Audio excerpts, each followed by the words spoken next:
Assalamualaikum warahmatullahi wabarakatuh. Perkenalkan, nama saya Monika Sandra, mahasiswi Politeknik Negeri Subang dari Prodi Sistem Informasi dengan nomor pokok 10107038. Pada kali ini saya akan menjelaskan mengenai materi isi buku Pendidikan Kewarganegaraan untuk Pendidikan Tinggi karya Dr. Ujang Cerda, SSH, MH, MIP. Adapun resum dari buku ini dengan penjelasan sebagai berikut.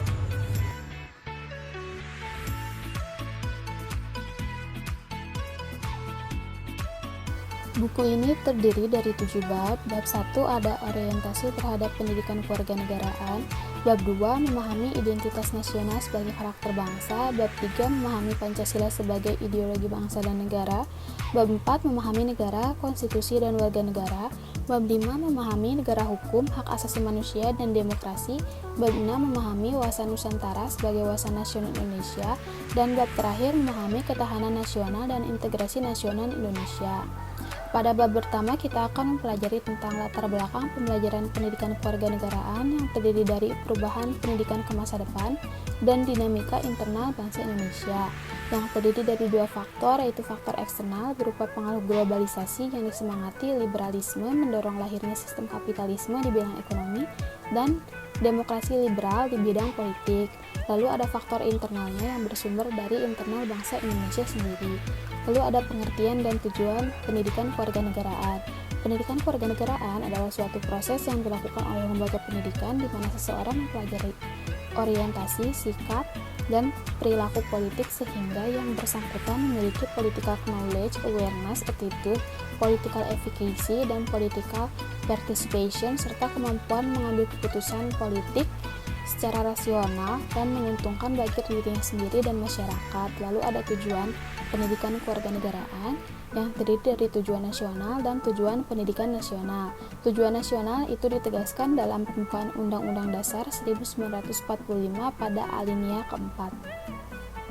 Lalu tujuan pendidikan nasional ada secara umum dan secara khusus. Secara umum untuk memberikan pengetahuan dan kemampuan dasar kepada mahasiswa mengenai hubungan antara warga negara dengan negara, serta pendidikan pendahuluan bela negara agar menjadi warga negara yang dapat diandalkan oleh bangsa dan negara.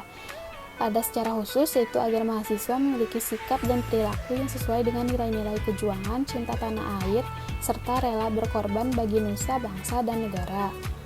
Masih bab 1 ada fungsi dan capaian pembelajaran pendidikan kewarganegaraan, lalu ada visi misi pendidikan kewarganegaraan, ada kompetensi pendidikan kewarganegaraan yang bertujuan untuk menguasai kemampuan berpikir, bersikap rasional dan dinamis, berpandangan luas sebagai manusia intelektual. Lalu ada metodologi pembelajaran pendidikan kewarganegaraan, lalu ada landasan pendidikan kewarganegaraan yang terdiri dari landasan ilmiah, landasan hukum, dan landasan historis. Lalu yang terakhir ada Pancasila sebagai nilai dasar pendidikan kewarganegaraan yang terdiri dari 5 butir nilai-nilai Pancasila.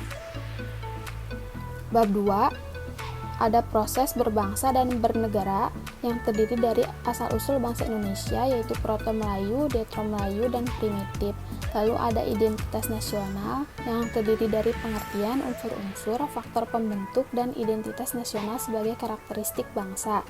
Lalu ada Pancasila sebagai identitas nasional bangsa Indonesia yaitu sebagai jiwa bangsa Indonesia, sebagai kepribadian bangsa Indonesia, sebagai pandangan hidup bangsa Indonesia, sebagai ideologi bangsa dan negara Indonesia, sebagai dasar negara Republik Indonesia, sebagai sumber dari segala sumber hukum atau sumber tertib bagi bangsa Indonesia. Lalu ada sebagai perjanjian luhur bangsa Indonesia pada waktu mendirikan negara. Lalu ada cita-cita dan tujuan bangsa Indonesia. Yang terakhir sebagai falsafah hidup yang mempersatukan bangsa Indonesia. Lalu ada Bhinneka Tunggal Ika sebagai identitas nasional bagi bangsa Indonesia yang terdiri dari Bhinneka Tunggal Ika dalam negara pluralistik dan Bhinneka Tunggal Ika sebagai bentuk identitas keragaman bangsa Indonesia. Bab 3 ada tentang pengertian ideologi. Ideologi merupakan suatu kumpulan gagasan, ide-ide dasar, keyakinan, dan kepercayaan yang bersifat dinamis. Ideologi berasal dari bahasa Yunani, idea, yang berarti gagasan atau cita-cita, sedangkan logos yang artinya ilmu.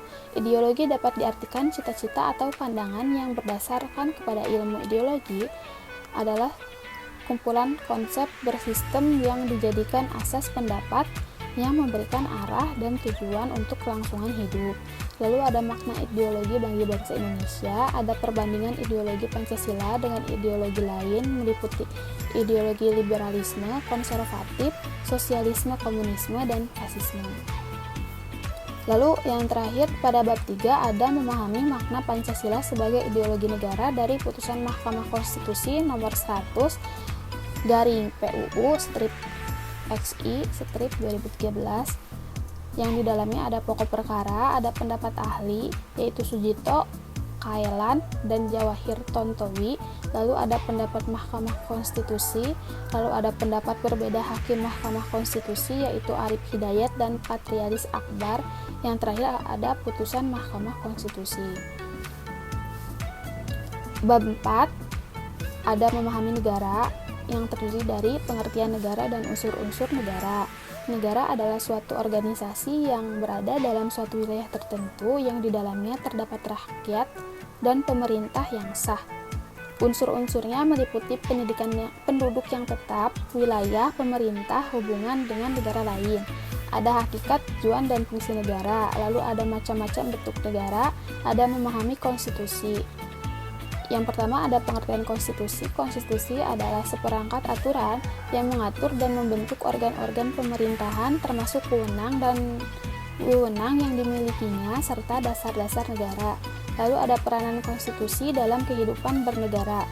Ada UUD sebagai Konstitusi Negara Republik Indonesia, yaitu yang pertama kedudukannya pada pembukaan Undang-Undang Dasar 1945, ada isi pembukaan Undang-Undang Dasar, tujuan pembukaan, hakikat dan kedudukan, pokok-pokok pikiran yang terkandung, ada pembukaan Undang-Undang Dasar 1945, mempunyai kedudukan yang tetap, ada hubungan antara bagian-bagian dalam pembukaan Undang-Undang Dasar 1945, yang terakhir ada implementasi pembukaan ke dalam pasal-pasal Undang-Undang Dasar.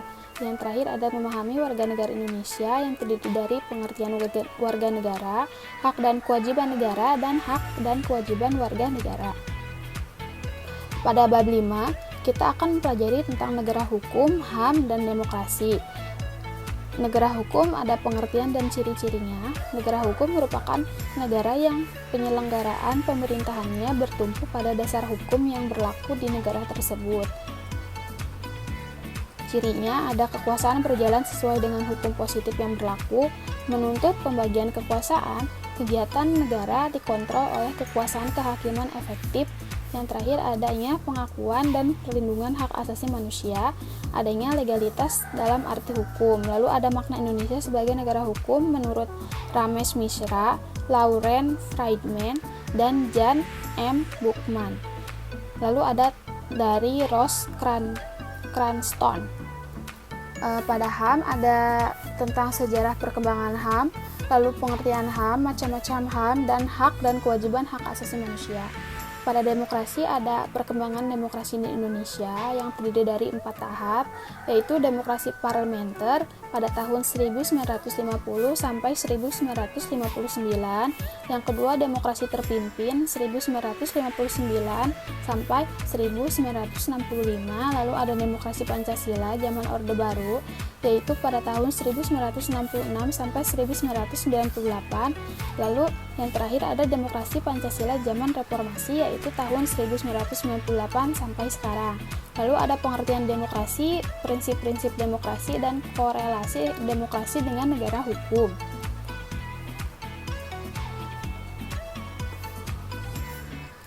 Pada bab 6 kita akan mempelajari tentang pengertian wawasan Nusantara, landasan, hakikat, dan asas-asas. Lalu ada kedudukan, fungsi, dan tujuan, ada faktor-faktor, ada unsur-unsur dasar, dan penerapan dan implementasi. Pada bab terakhir, kita akan pelajari tentang ketahanan nasional, pengaruh ketahanan nasional, dan integrasi nasional. Ketahanan nasional adalah kondisi dinamika, yaitu suatu negara yang berisi keuletan dan ketangguhan yang mampu mengembangkan ketahanan, kekuatan nasional dalam menghadapi dan mengatasi segala tantangan, hambatan, dan ancaman baik yang datang dari luar maupun dari dalam. Ketahanan nasional adalah sebuah kehidupan yang sangat menjaga kedamaian dan kenyamanan yang harus dijaga dalam lingkup nasional. Namun kita dapat mulainya dalam lingkup terkecil seperti diri sendiri, kemudian lingkungan keluarga. Aspek yang mempengaruhi ketahanan nasional diantaranya ada aspek geografis, kependudukan, kekayaan alam, ekonomi, sosial, budaya, pertahanan, dan keamanan, politik, ideologi. Lalu, integrasi nasional adalah suatu proses penyatuan atau pembaruan berbagai aspek sosial budaya, etnisitas, latar belakang ekonomi ke dalam kesatuan wilayah, dan pembentukan bangsa yang harus dapat menjadikan terwujudnya keselarasan, keserasian, dan keseimbangan dalam mencapai tujuan bersama sebagai suatu bangsa. Demikian resum dari buku ini yang dapat saya sampaikan. Kurang lebihnya mohon maaf. Wassalamualaikum warahmatullahi wabarakatuh.